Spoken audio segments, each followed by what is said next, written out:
This is something all of us should know. There are 20 markers or characteristics that coincide with psychopathy and sociopathy. A sociopath and a psychopath. I bet when you hear these characteristics you will realize a prominent figure we all know is the most dangerous person in the world. The test initiated by Robert Hare, a Canadian psychologist, works on a 1 or 2 point system. If they are somewhat like this, then they get a 1. If they're definitely like this, they get a 2. Let's begin.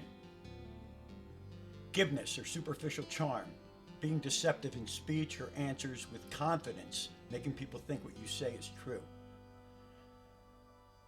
Egocentricity, a fake portrayal of one's self-worth. Know anybody like that? Number 3, proneness to boredom. People that get bored very easily, can't stick with one thing, don't read much, anything like that. They get bored. Number 4, a pathological liar. Do you know anybody like that? Remember these things, mark them down into points. Number 5, a need to constantly con people to gain a sense of self-importance. Do you know anybody like that? Be sure.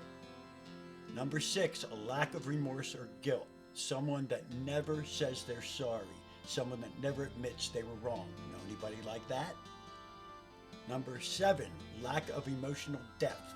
They have absolutely no feelings for other people. They just don't care. Number 8, callous. No empathy for people. They don't understand when somebody's hurting. They almost look like they enjoy it. A parasitic lifestyle, exploiting others for whatever they can. Know anybody like that? How about a short temper, poor control skills? Somebody that acts like a child that's an adult in situations.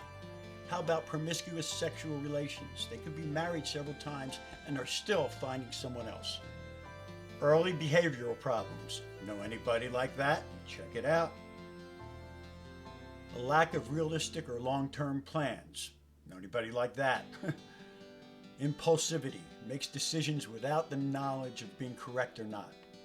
Irresponsible behavior as a parent. What do you think about that one?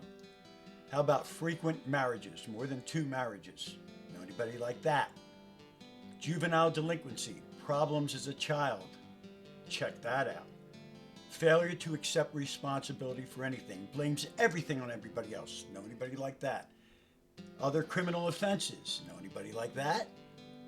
Previous diagnosis as a psychopath or similar. Now you have to be honest about these things. Don't give anybody a break. If you give somebody a break, you're either in love or you're in a cult. One or the other.